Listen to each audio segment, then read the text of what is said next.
Thank you everybody. And I'm not going to talk for very long, but one of the things that I think we really like as the Health Experiences Research Group in Oxford is when people who are really good academic researchers, who we know are going to go out and do brilliant interviews with people about a health condition that they know about, when they decide that they want to work with us in collaboration so that we can publish it with our colleagues in the DIPEX charity on Health Talk Online. The sort of methods that we use, which involve going out with video cameras and audio tape recorders and asking people to tell us their story from when they first suspected a problem, are very, very adaptable. Lots of researchers use these kinds of methods. And of course, normally, researchers will analyse their data and write the results up in obscure academic journals that perhaps other obscure academics will read. What most people don't do is publish the results of these studies on a website which is then available to people all over the world. And I think those of us who work in the Health Experiences Research Group in Oxford, one of the reasons why we do this is because we think that we can actually make a difference through the way that we publish our research. And of course, you know, the internet is now pretty much where everybody goes whenever they suspect a health problem. Certainly if you're diagnosed with something serious, you or a member of your family or friendship group will probably go online to find out about it. This is relatively new development, certainly when some of us in the room, Andrew Herxheim over here is the co-founder of the whole DIPEX project, and Rachel Miller was there at the early stages when we were sitting around a kitchen table in North Oxford discussing how we might develop this project. At that stage, people were still saying to us, it's always going to be a rather niche and unusual activity going online to look for health information.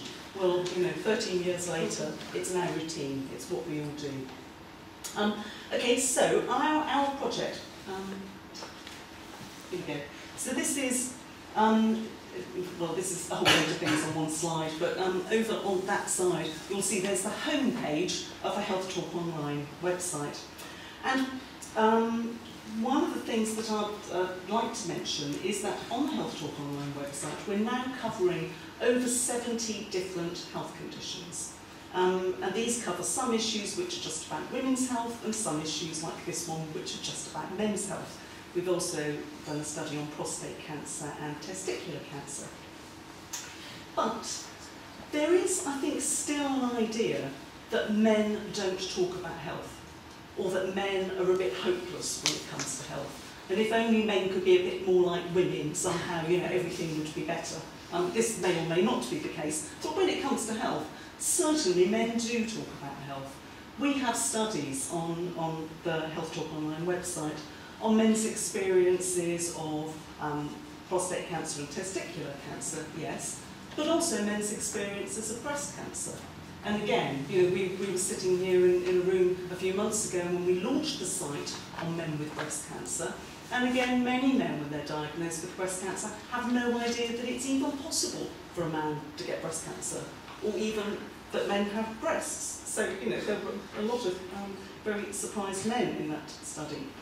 We've also interviewed men about experiences of depression and infertility and many other health issues. And I think our experience is that men do talk about these things. And certainly most men don't have any difficulty in juggling their presentation of masculinity with discussing health and illness. It's something that men do. So just lastly, I want to say thank you very much to the team who thought to come down to Oxford and sit in that dreadful canteen having awful coffee with us, but didn't go away discouraged and decided to raise the funding to do this wonderful project.